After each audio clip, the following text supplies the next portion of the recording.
Hello and welcome to the Connected Yoga Teacher Podcast. Today, I am, first of all, so grateful that you're here, and I'm also so honored to share a conversation with Rula Wardeh, a yoga teacher who lives in Jordan.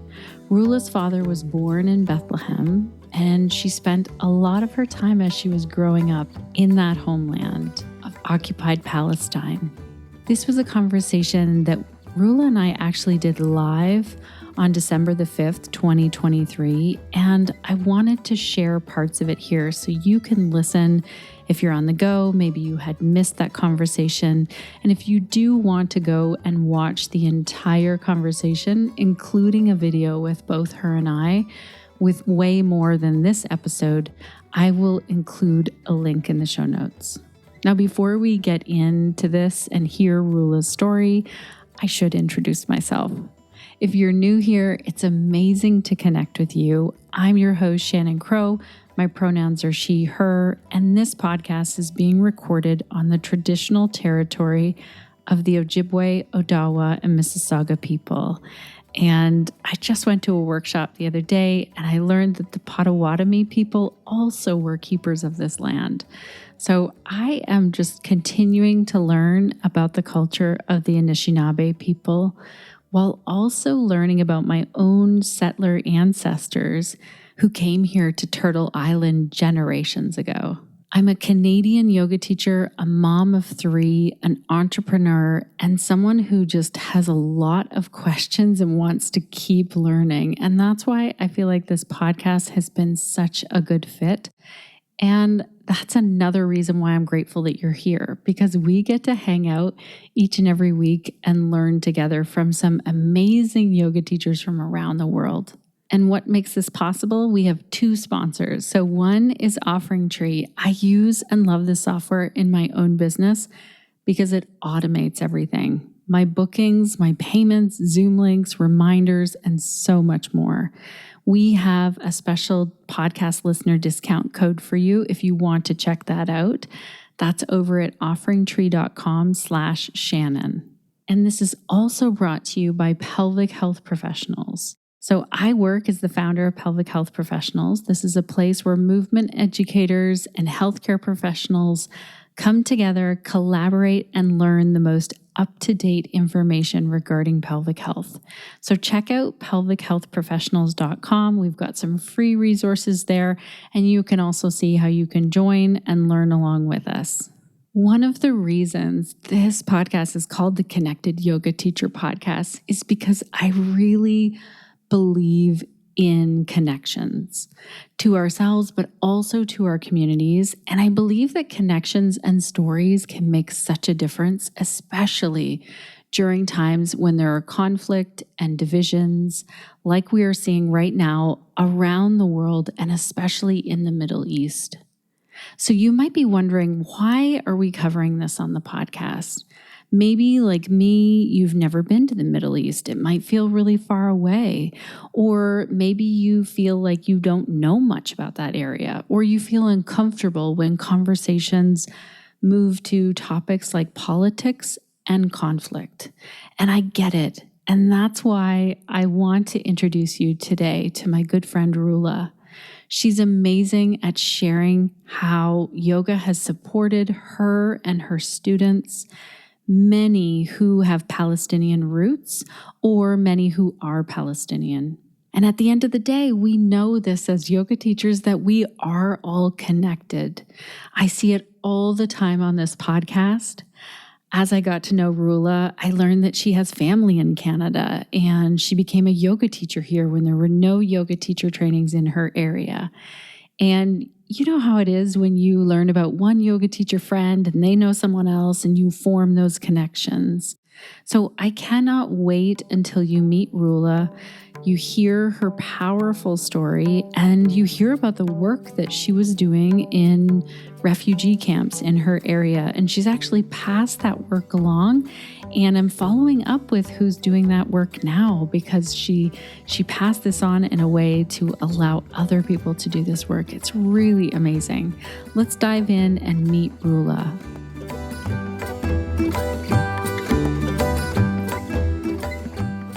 Welcome, Rula, to the Connected Yoga Teacher podcast. I'm so grateful for you coming to talk with us today.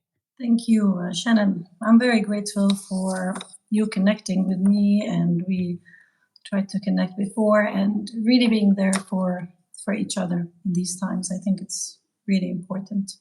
Yeah, so for our listeners who don't know, Rula and I had talked about getting together in Toronto because she was coming to Canada, and we chatted about that. And then here we are chatting today. I really want to make sure that we get into how can we help yoga teachers right now who are watching what's happening to Palestinian people in Gaza, in the West Bank, also in Jerusalem, if I have my stuff right. I also want to make sure that we are taking care of ourselves and others at the same time.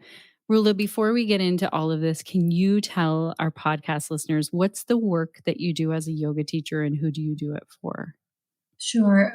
So my journey started in different fields in administration, and I was born and raised in Jordan with Palestinian origins, where my father was born there, my grandfather, my maternal grandfather, and my paternal grandfather, and their fathers were born in between Bethlehem, and they lived between Jerusalem and Bethlehem. So I was working for many years in the corporate world, human resources, hospitality. So I'm not that old, but I have two boys.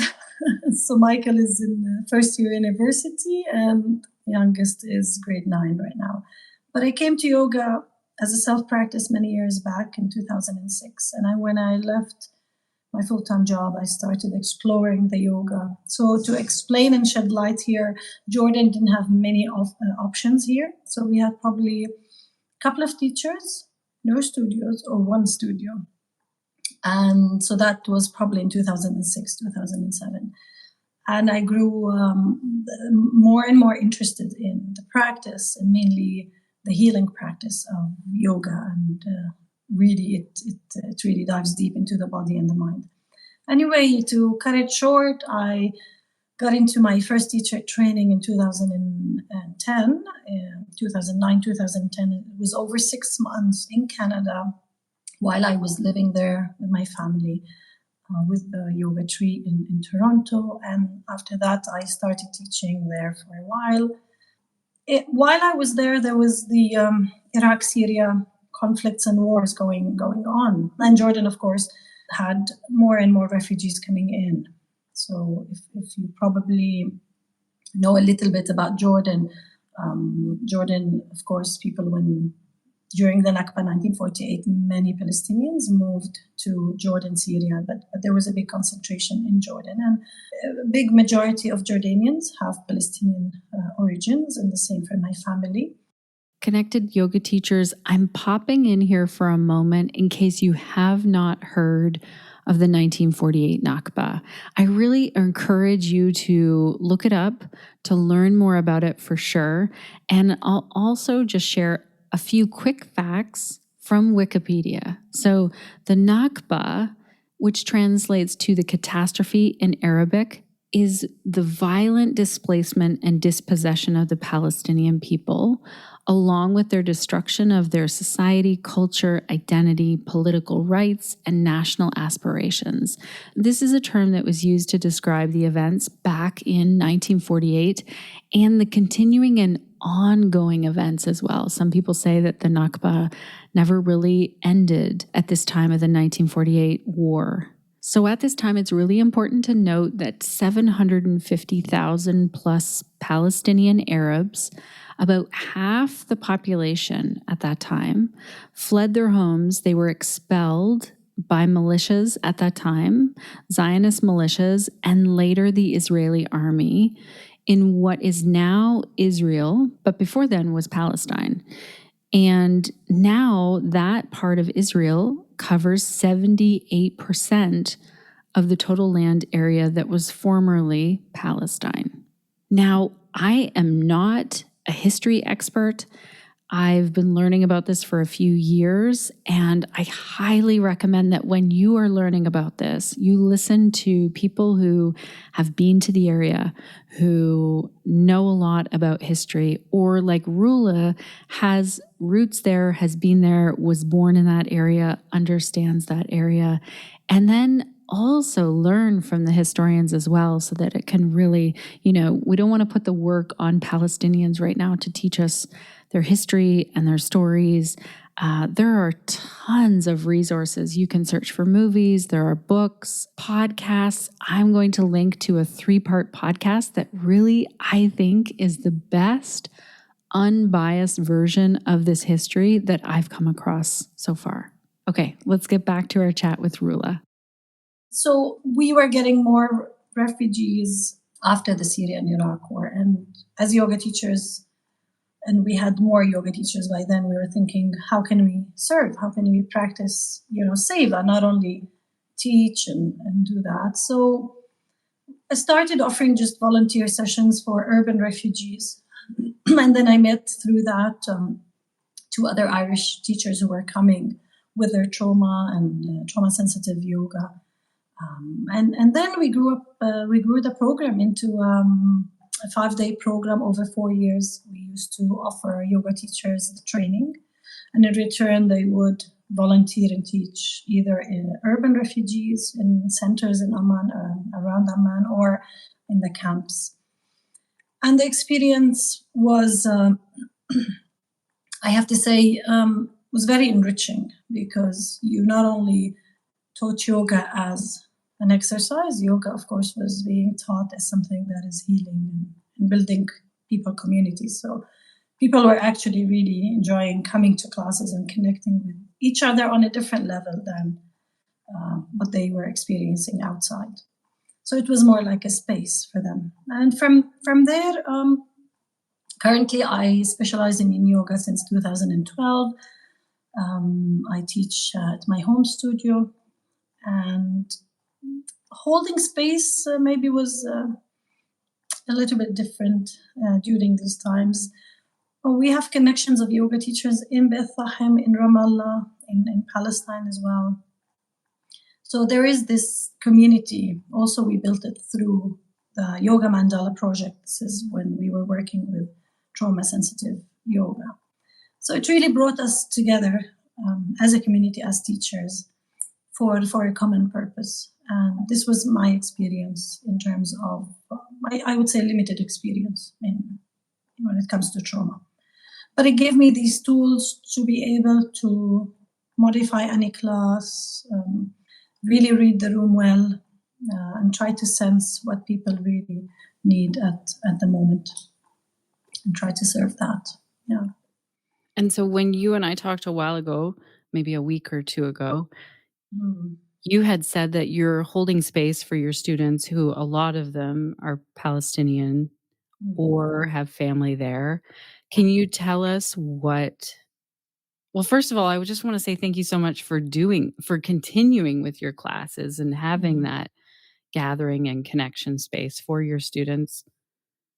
Can you tell us what that felt like, or what you learned from that? Yeah. Since we're shifting now into what's really happening right now, just allow me to take maybe just a couple of breaths in silence, just to honor the martyrs, everybody who's dying and still going through what they're going through right now, if that's okay.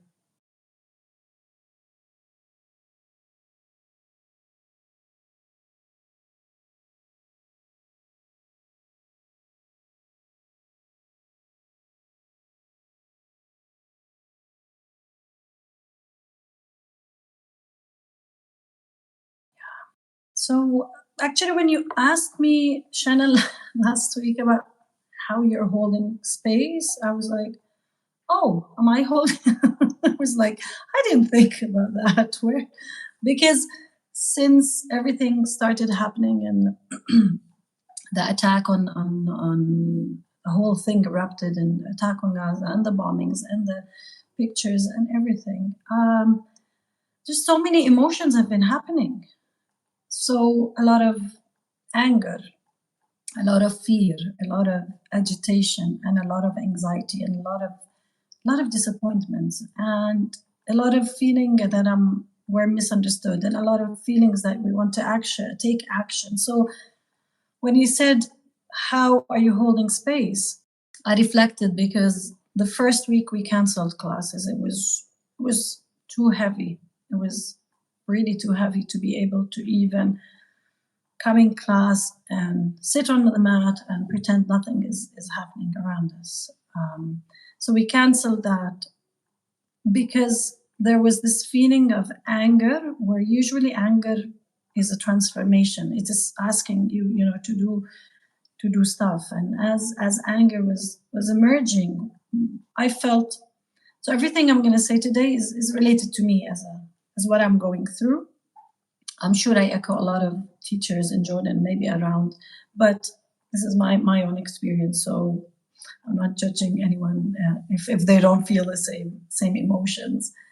But anger and agitation was asking us for action more than sitting down on the mat. So we were going in demonstrations, we were acting in petitions. We weren't even getting to donations and stuff. This is what was out of the questions. We were doing the demonstrations with everybody daily and asking for specific things. And so the first week was no way to do classes. And then when we resumed, and I was reflecting on your question, I was like, I think my students were holding space for me and for each other.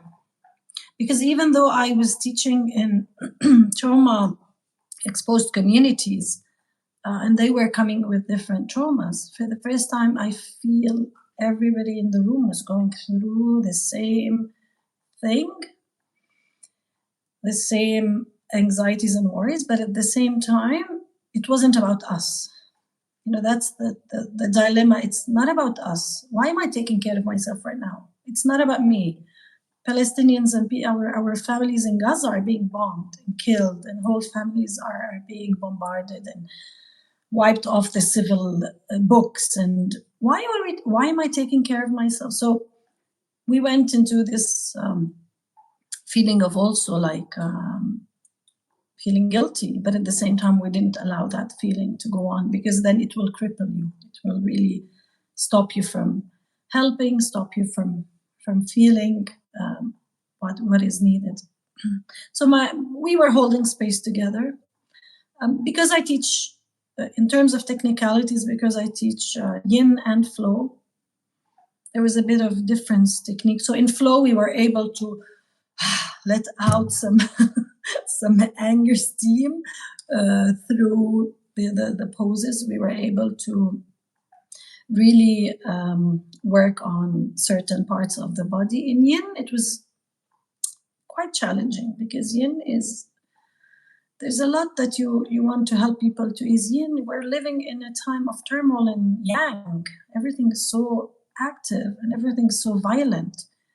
And to ask people to go in a yin state needed a total shift in perspective. So I added the shaking to the class. I added a lot of sighing out and different breathing techniques. I added a bit of movement, even in yin poses. We really were modifying. And then music was out. I usually put a lot of music. We couldn't play. I couldn't. It was triggering. It wasn't really something I could have in class. And after weeks, I moved to actually putting for everyone Arabic Oriental music, like oud. It's like a guitar instrument. So everything was shifting like in different ways. Even words felt empty. Like tell people, feel calm. What? Feel calm? You can't feel. Everything felt so. It's just overwhelming. And many of the words that we actually teach in our classes, even though I had that trauma experience of teaching felt also very heavy, and it made me really reflect on, are we doing the right thing when we're teaching and carrying classes? Are we really addressing everybody in the room? And how can we be here while we are attending to people in Gaza? How can we keep the attention there? So we started, again, in terms of technicalities. And because the season now is winter, and as you may know, in Yin Yoga, winter is about fear, and autumn is about grief.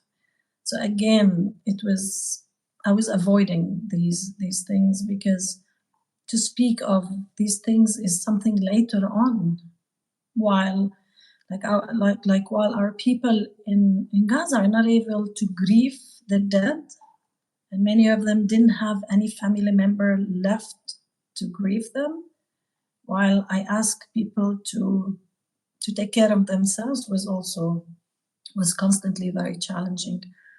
As a community, I think also everybody was going through the same thing. Some held some circles were something also difficult to sit in, yeah. But we started to have conversations. So things start to emerge in terms of yoga activism. What can we do? How can we really implement what we teach, what we learned? And I have respect for many teachers I was trained by. But again, how do we really, people are having an existential plights, and how do we apply yoga now? What do we do? So many things starting to arise from there, and the feelings shifted from anger to fear, and from fear. There was one particular feeling, I shared it with you, Shannon, maybe, but I would really like to share it here with everybody. And a good friend of mine who's now coming more into writing and stuff like that, and she described it well, because I realized, and many people around us here in the community didn't know, that this word doesn't have an equivalent in English. Like, really? We didn't know.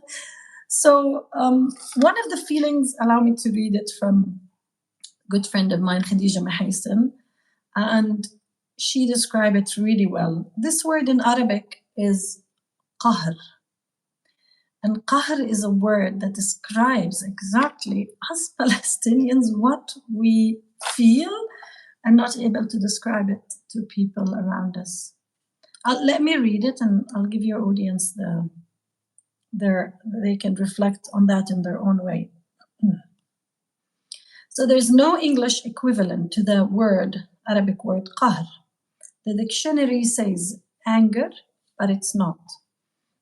It's when you take anger, place it on a low fire, add injustice, oppression, racism, dehumanization to it, and leave it to cook slowly for a century. And then you try to say it, but no one hears you. So it sits in your heart and settles in your cells, and it becomes your genetic imprint, and then moves through generations. And one day you find yourself unable to breathe. It washes over you and demands to break out of you. You weep, and cycle repeats. So it's a description of generational, something that's been going on for 75 years. And it's very interesting. I was thinking about it this morning. Like, I'm sure people who went through freedom movements and fought for indigenous people who fought for, I'm sure this word was there. And it's interesting to look for how they were describing this for their generations, because it's not something unique to us, but it's something that we uniquely feel, and we're entitled to feel, because we're going through this right now. And our people are going through this. No matter what we say in terms that we feel what's happening it's beyond. So this morning, because you asked me, how are you, this just before we started. And I said, this question we don't ask these days. We're like, it's like, because everyone is going through the same thing. Some people try to get distracted with full-time work, that's good. But last night, I think they shut down internet and everything in Gaza. And I slept, I was watching a lecture, and then I slept, and we couldn't sleep because, I was worried about what's going to happen in the morning. There was heavy bombardment all night on Gaza. And I woke up in the morning and I was terrified to even open my phone and look at it. So I did a little experiment, okay? I'm going to try not to be, I'll try to share it with you, but I was really terrified to open the news and see what happened last night. I was like, I can't avoid this for long, but I can't do it right now. So it took me some time. But what I did actually, I opened on the, I'm going to share it from my screen here. Share the numbers. So I said, okay, let me do a little experiment. And I wanted to look at the numbers. I said, okay, I'm not going to look at the news. I'm going to go to the OCHA, the organization. I'll send you the link there where it updates the casualties and everything in terms of numbers. So I looked and it gave me, actually this morning it was 14,000. I just opened it now, it's 15,000. 523 people, Palestinian, reported killed. 41,000 reported injured. 46,000 plus housing units destroyed. Like my home, your home, whole units completely destroyed. 1.87 million people are displaced. I kid you not, the number, I was like, it's like the stock market. The numbers keep moving up on the contrary of it. It's like, so what I said, I looked at the numbers like, okay, wow. And I wanted to move to personal stories. So I opened my phone, and this is where it hit. And it gave me a perspective where sometimes people who don't live who don't live in the region and don't experience what we are experiencing can look at it from a number perspective. And wars have victims, 15,000, over 50 days, 47% of them children. Yeah. But then when you look at the stories, and this is what we're asking people to do, is really connect on what's going on in the ground, on the ground, and what's happening, what are personal stories that are coming out. There's so many personal stories, like people like you and me and other teachers around the world. But there are limitations why people don't connect on a personal level. And these are things we really have to come across and deal with them. Maybe through our practice, maybe through something else. But it gave me this perspective, okay, we are numbers, but if you look closely, we are actually humans like everybody else.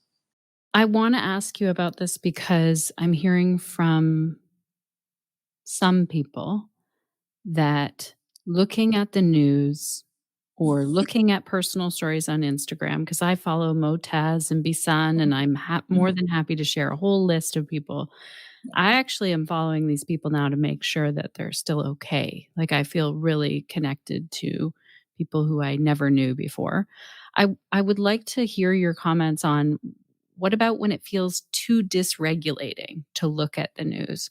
What if people feel like, well, I'm helpless. Why should I look at this? It's too upsetting. And I would encourage also those of you who are here live to share your questions for Rula and how has it been feeling, or what things have been feeling like uncomfortable or frustrating, or so, yeah. Please share questions. Because again, it's not about us, it's not about me, it's about people in Gaza, and it's about everybody who can really make a difference right now. So I'll tell you, Shannon, we can't even look into the news and just watch it every day. People are feeling, so we went through different feelings, as I said, and one of these feelings was helplessness. But before we go into that, I just want to say it's good to keep it in our perspective of yoga. So what I was reflecting on, and why we call this episode Ahimsa in times of conflict and probably times of divide, is very, very important. I took another look at, so I follow the Bhakti tradition in terms of the philosophy and the readings, and I really appreciate how it explains the philosophy of yoga and gives us a lot of daily life tools to give a different filter and perspective to life, not only the material, but yet I am struggling with understanding everything that's going on. But let's start with the yamas and the niyamas. If you're not a yoga teacher, that's okay. There's a general rule in yoga that is called Ahimsa in Sanskrit.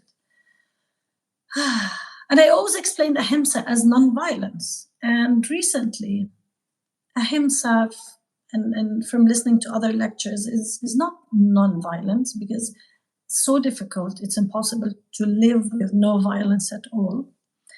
And Ahimsa is actually less violence. How can we do less violence while living on this planet Earth, let's say? Forget that it's about yoga and all of that. How can we do less violence?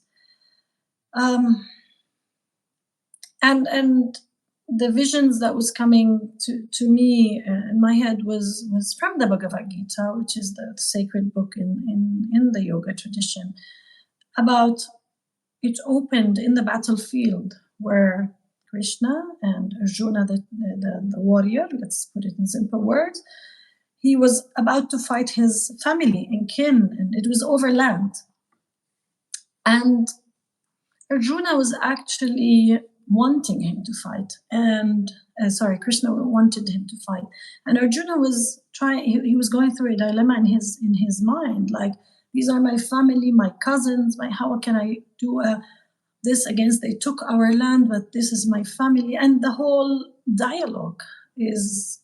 There's a lot to it, of course. It's 700 verses, but the opening was about Lord Krishna asking Arjuna to do his duty and fight.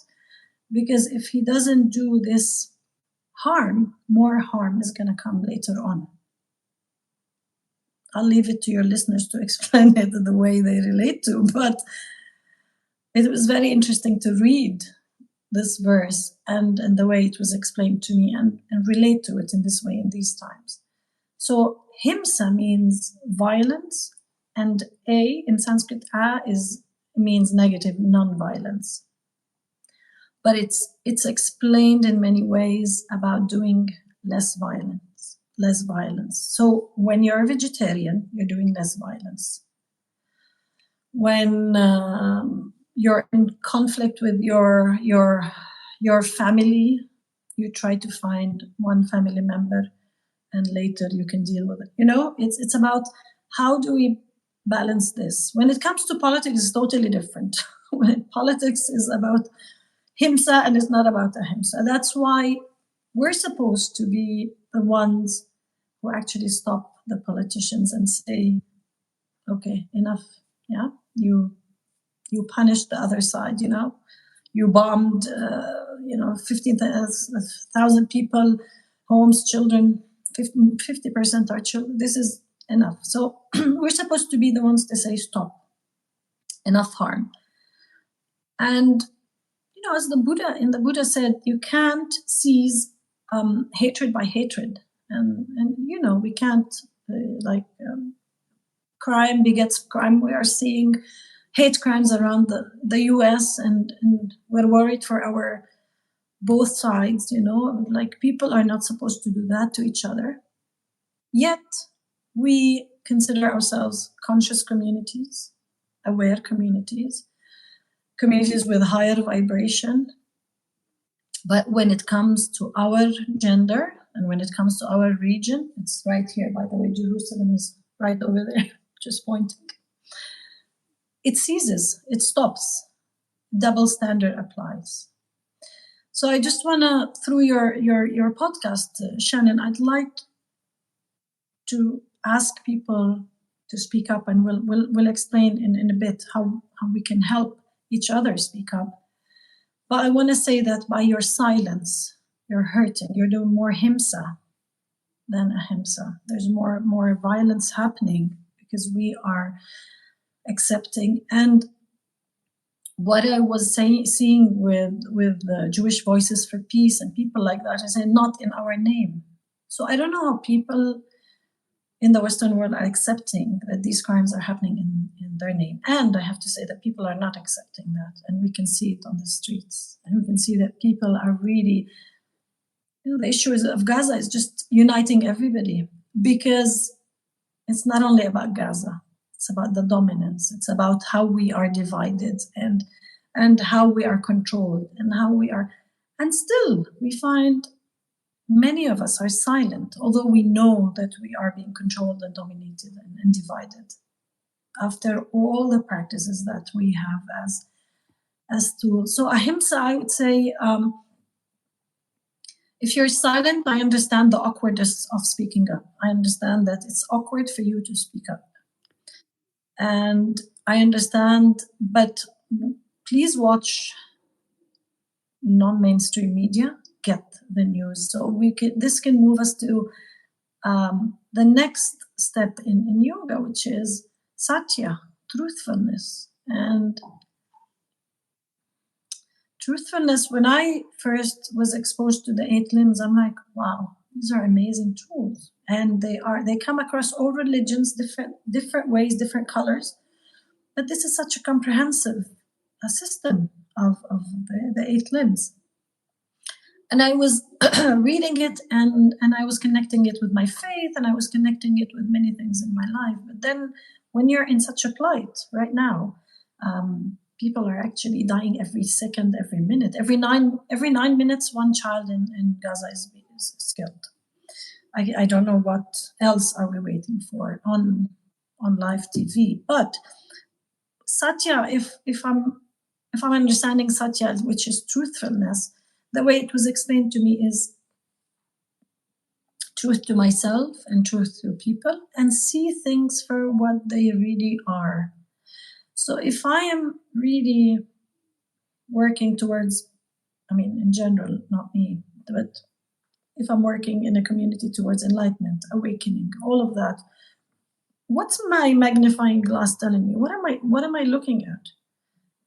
And this brings us back to the Bhagavad Gita, the battlefield. It's about internal. If I'm internally battling and I'm fighting internally, oh, should I speak up? No, I don't. I can't speak up.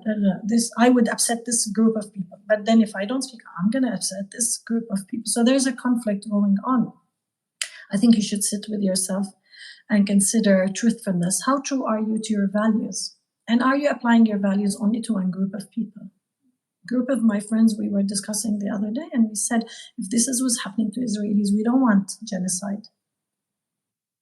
This is not what we're asking for. And this is another misunderstanding from people in the West about when we say from the river to the sea. And I highly recommend people to listen to the podcast I shared with you this morning, Shannon.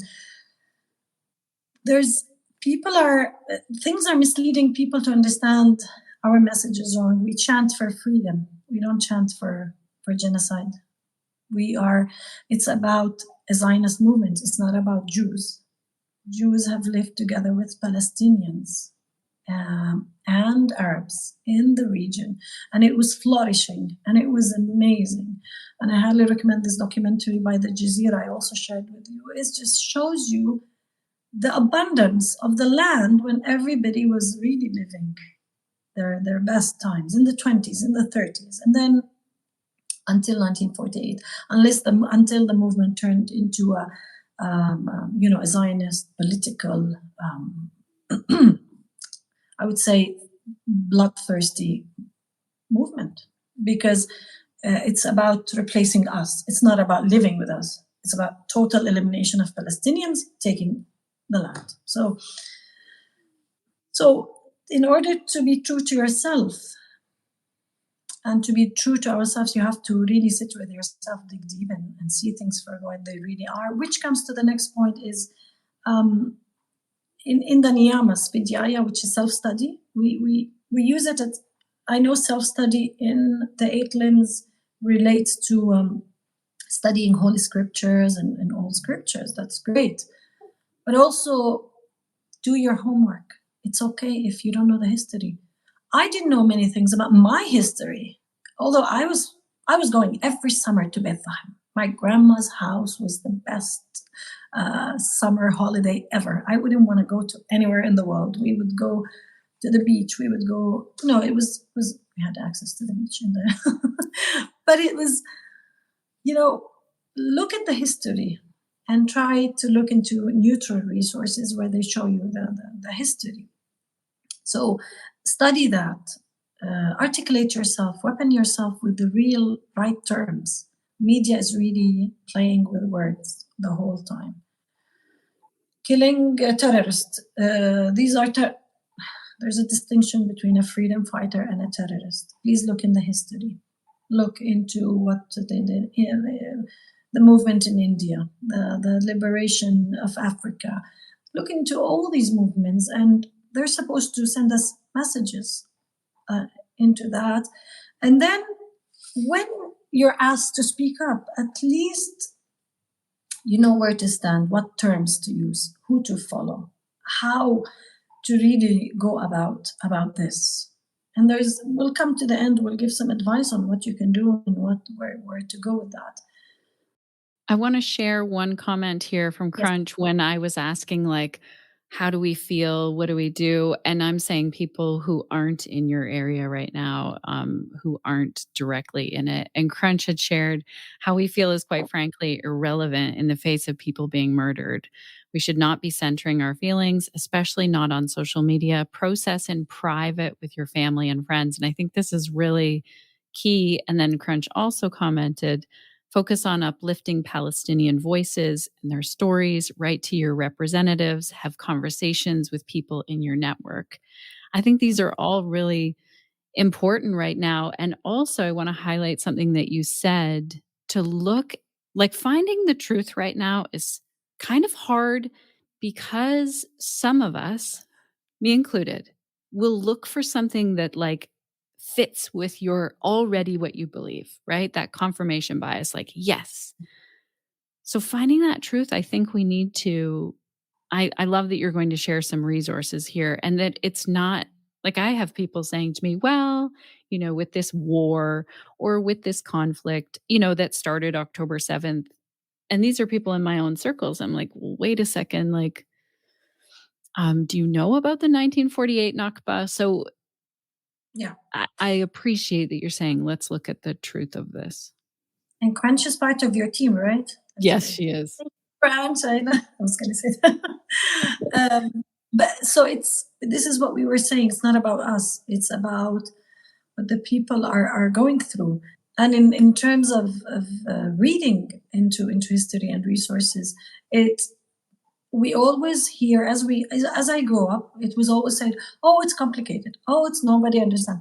Well, yes, the colonial, the oppressor, and, they made sure to complicate things, so many treaties, so many agreements, so many borders, so many checkpoints.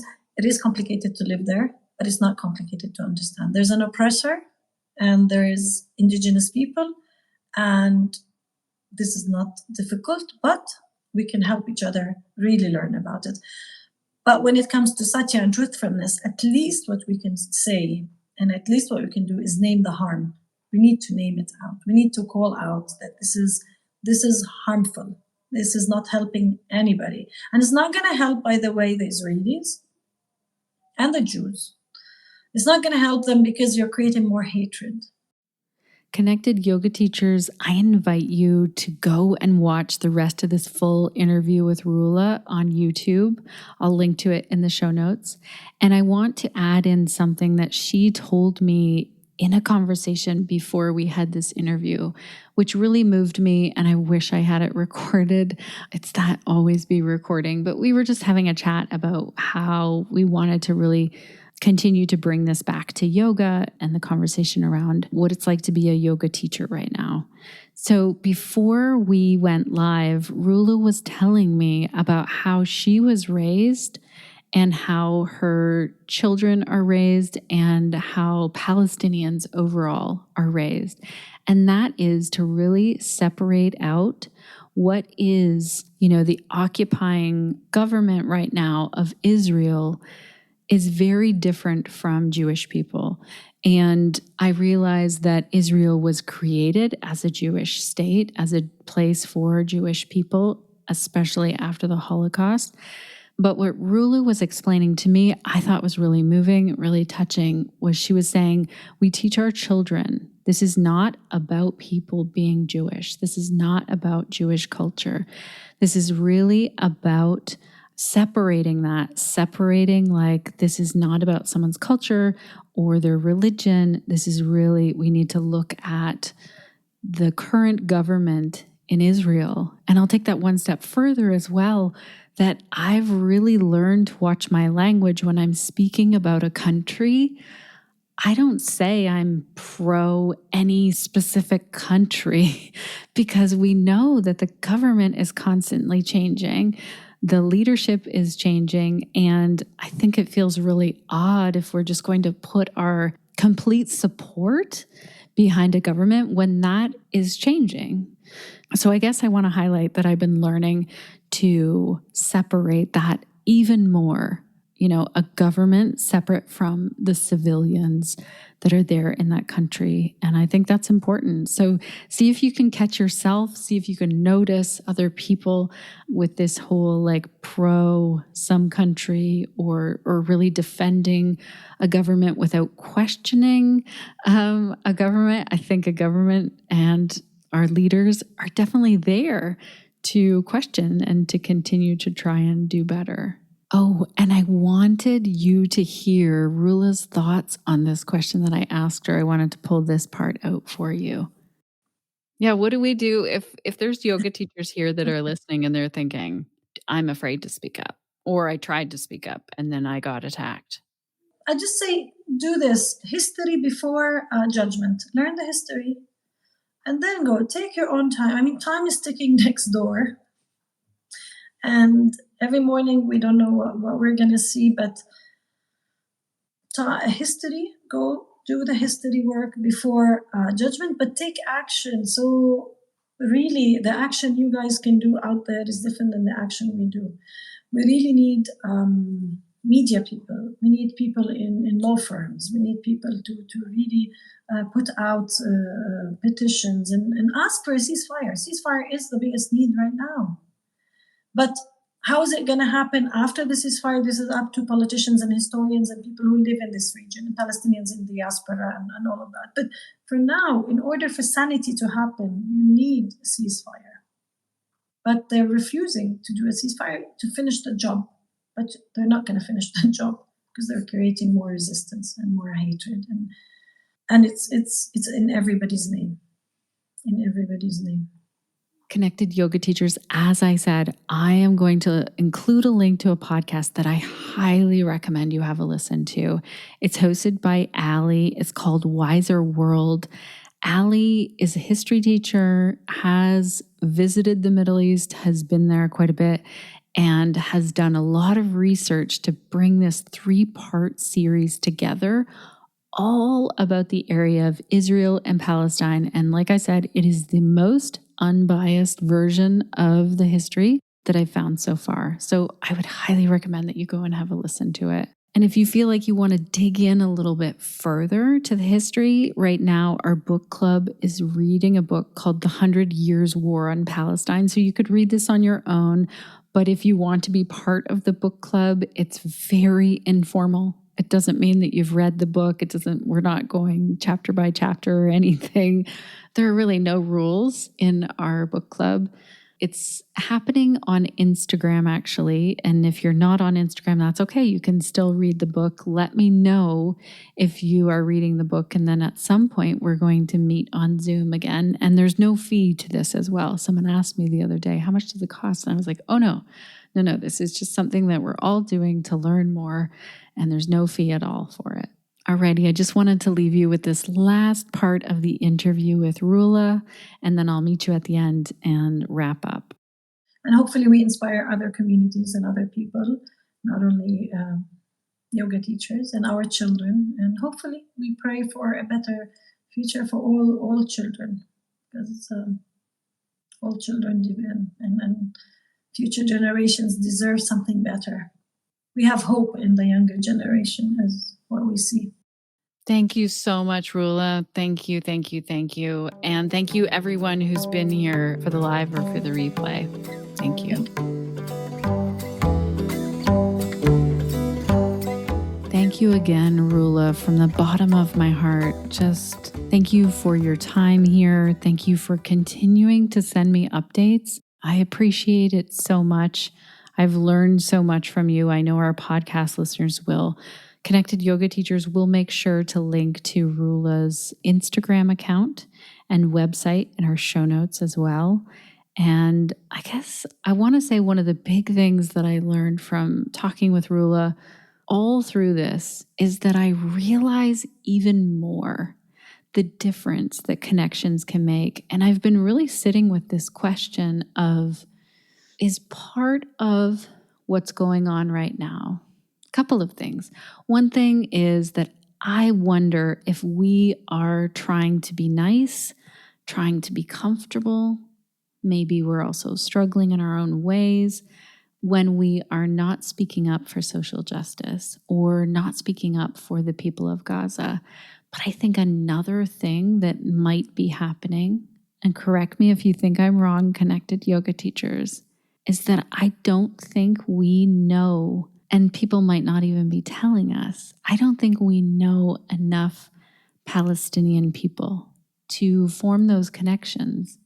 And that shouldn't be, the reason why I struggle with this question is that should not be what connects us to another people around the world, but I think it is. And I think it's in following the journalists who are in Gaza right now and forming those connections and listening to Rula's story and reading from Palestinian authors of books and poetry and watching Palestinian movies. We really form connections in this way. And that can make the difference in how we view people. And I hope that when you are listening to this, and maybe the next time that someone says something in conversation about this conflict that's happening right now, about this, what I define as a genocide that is happening right now to the Palestinian people, as I'm recording this for you, it's actually day 100. And we just saw, I'll actually include a link to this as well because I think it's super important. We just saw South Africa accuse or challenge, or I'm not even sure what the word is. We just saw South Africa speak up and say, this is a genocide and here is why. Here is all of the proof. And I think it's important that we take a listen to the conversations around us and imagine for a moment that you had a close friend or family member in Gaza, or imagine that you lived there, just who you are now, in all the ways that you are who you are.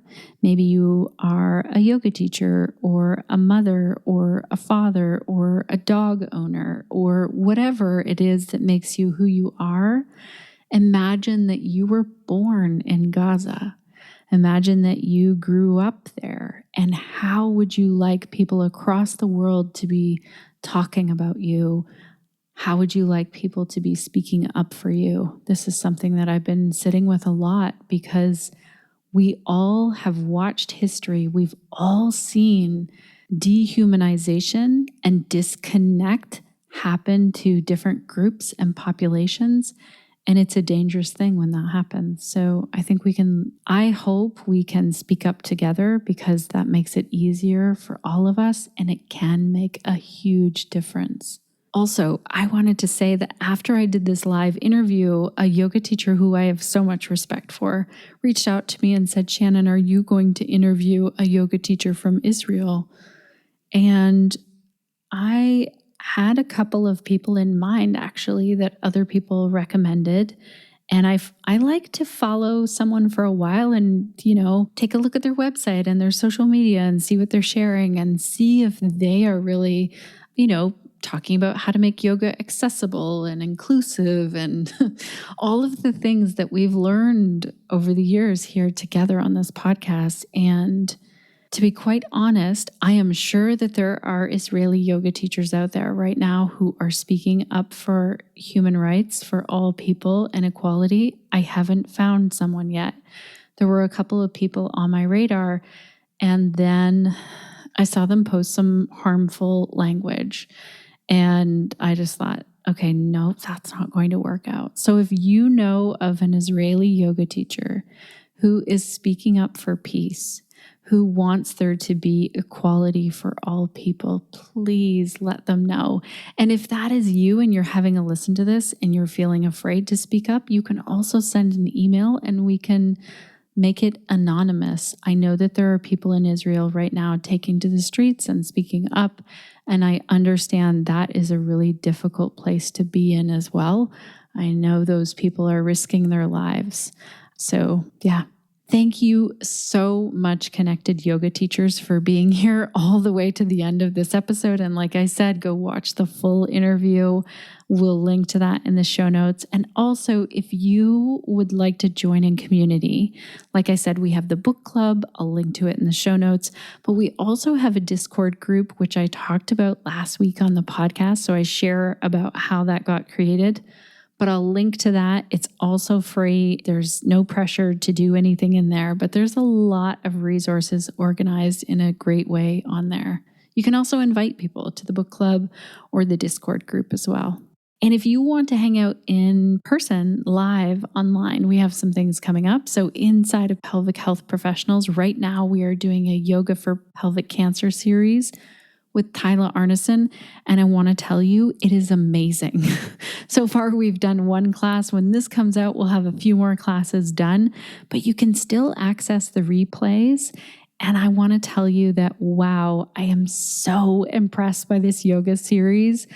Tyler has really put something amazing together. And so if you know someone who's dealing with pelvic cancer, but honestly, just even yoga, like the focus on pelvic health in this yoga class is amazing. So it could be someone that you're supporting someone with cancer, but honestly, any yoga teacher would find inspiration taking these classes. And that series is also Pay What You Can, and I'll include a link in our show notes. We are also going to talk about fibroids in February, and we're going to learn from Mary in March about running a thriving business, booking in those one-on-one yoga students. So we're going to do those live. And when you show up live inside of Pelvic Health Professionals, you get to ask questions, you get to submit your questions or ask our guests live. It's really fun.